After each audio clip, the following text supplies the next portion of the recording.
ঝিরঝির করে বৃষ্টি পড়ছে। রাস্তায় কাদামাটার জলে ভাসছে একটা ছোট বাচ্চা কুকুর।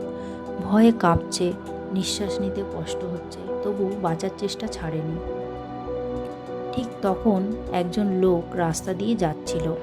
চোখে পড়ে যায় কুকুরটা। এক মুহূর্ত না ভেবে সে জলে নেমে কুকুরটাকে তুলে পাশের একটুখানি শুকনো জায়গায় রেখে দেয়। লোকটা ভাবে এইটুকু তো করাই যায়।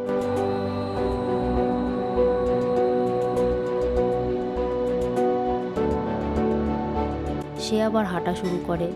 কিছু দূর যেতেই পিছন থেকে ছোট ছোট পায়ে শব্দ।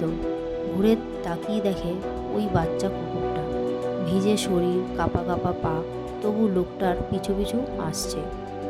লোকটা আবার থামে, কুকুরটাকে আর একটা শুকনো জায়গায় রেখে বলে, এখানেই থাক। সে আবার চলে যায়, কিন্তু আবারও পিছনে তাকিয়ে দেখে কুকুরটা আবার আসছে। এইবার লোকটার বুকটা কেমন করে ওঠে। সে আর কিছু বলে না, শুধু ধীরে ধীরে হাঁটা শুরু করে। আর পিছনে পিছনে ভিজে শরীর, কাঁপা পা নিয়ে বাচ্চা কুকুরটা নিজেই তার পিছু পিছু বাড়ি পর্যন্ত হেঁটে চলে আসে। বাড়িতে ঢুকেই লোকটার মা জিজ্ঞেস করে, এই কুকুরটা কোথার থেকে এলো? লোকটা সবটা খুলে বলে। বৃষ্টি জলে ভাসতে থাকা কুকুরটা, শুধু তুলে শুকনো জায়গায় রাখার কথা, আর কিভাবে সেটা তার পিছু পিছু বাড়ি চলে এসেছে। সব শুনে মা কিছু বলে না, শুধু তাকিয়ে থাকে। শুরুতে মা কুকুরটাকে তেমন পছন্দ করতো না, খাবার দিত কিন্তু কাছে ডাকতো না।